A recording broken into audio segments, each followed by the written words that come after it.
काम करते हैं, किसी भी एक नियम को बना लो, जैसे खाने का, उठने का, सोने का, बैठने का, अपनी दिनचर्या का, ये भी हमारे डेली लाइफ की रूटीन का ही है, तो इसको नियम है। तो हमें कब सोना चाहिए, कब उठना चाहिए, हमें हमारे भोजन में कौन से तत्वों की कमी होती है, वो हमको पूरी कंप्लीट डाइट जो रहती है वो लेना चाहिए। तो कोई भी एक नियम हमारे जीवन में होना आवश्यक है। तो कौन ऐसा है कि जो नियम बनाए हुए हैं किसी ने, है कोई? अच्छा, एक नियम मैं इससे अलग पूछना चाहूंगी, एक नियम अलग है।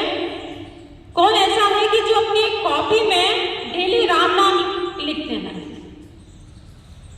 चलो, बहुत अच्छा लगा, 3 लोग हैं, मैं भी हूँ उनमें से। मैं डेली एक पेज नहीं लिखती हूँ, पर मैं कम से कम 5-7 पेज, जितनी देर मेरा मन लगता है उतनी देर में लिखती हूँ। उस नियम का बस एक ही है कि जैसे कल सर ने मेडिटेशन कराया, तो सर ने बोला था उस समय आप आँख खोलकर भी ध्यान कर सकते हो, आँख बंद करके भी कर सकते हो। आप आज जो मुझे सुन रहे हैं वो भी ध्यान ही है, क्योंकि आप ध्यान से सुन रहे हैं।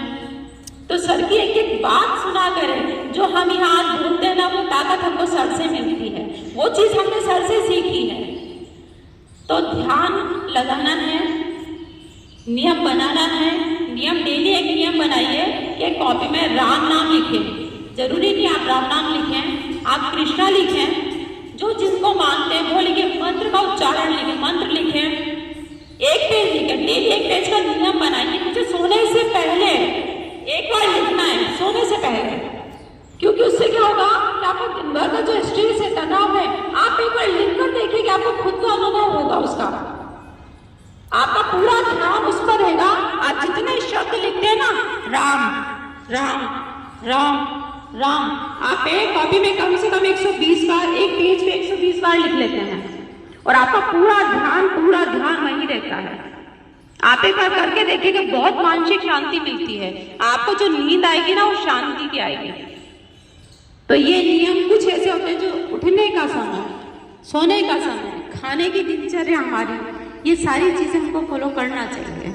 हम आध्यात्म से जुड़े, हमारा मन जुड़े। हम कई बार ऐसा होता है कि हम पूजा पाठ कर ही नहीं पाते हैं, समय नहीं मिल पाता, पर हम ये चीज करते हैं ना, तो हमारा पूरा कॉन्टेक्ट भगवान से हो जाता है।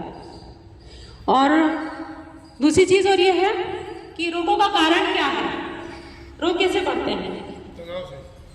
तनाव कैसे आता है? 5 क्लेशों से। 5 क्लेश हैं, महर्षि पतंजलि ने 5 क्लेश बताए हैं। अविद्या, अस्मिता, राग, द्वेषादि निवेशा क्लेशा। अविद्या, अस्मिता, राग, द्वेष, अभिनिवेश, ये 5 हैं जिनके कारण हमारे, यही दुख के कारण है और यही हमारे रोग के कारण है। तो इसमें सबसे प्रबल कौन सा होता है? अविद्या। अविद्या का मतलब ज्ञान का अभाव। अस्मिता, मैं हूं। जिसको ज्ञान की कमी होगी तो वही ये सब चीजें करेगा ना, किसी से लड़ाई झगड़े कुछ भी करेगा। अस्मिता मतलब मैं हूं, उसको अपने आप में अभिमान रहता है कि मैं हूं, जो भी हूं मैं हूं।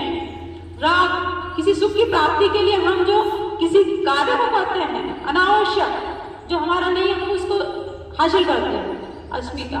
राग, अब द्वेष, जो सुख हमको उसकी तरह आकर्षित करता है, उसके लिए फिर जो कष्ट हमको, मतलब जो जिसको हम प्राप्त करना चाह रहे हैं वो हमको मिल ही नहीं रहा है, हमको फिर जो कष्ट हो रहा है वो द्वेष है। और लास्ट कौन सा बचा है?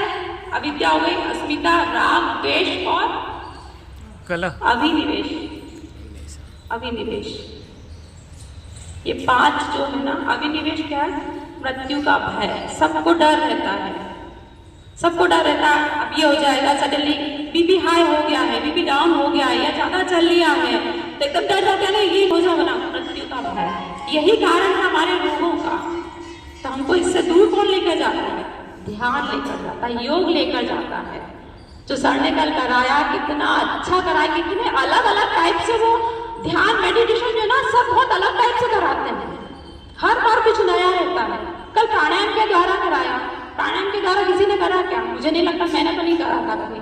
उस दिन एक सूर्य क्रिया के द्वारा कराया था। तो सर की एक एक बात सुना करें, ध्यान से सुना करें, बहुत काम में आती है। चलिए सभी क्लास का समापन करेंगे।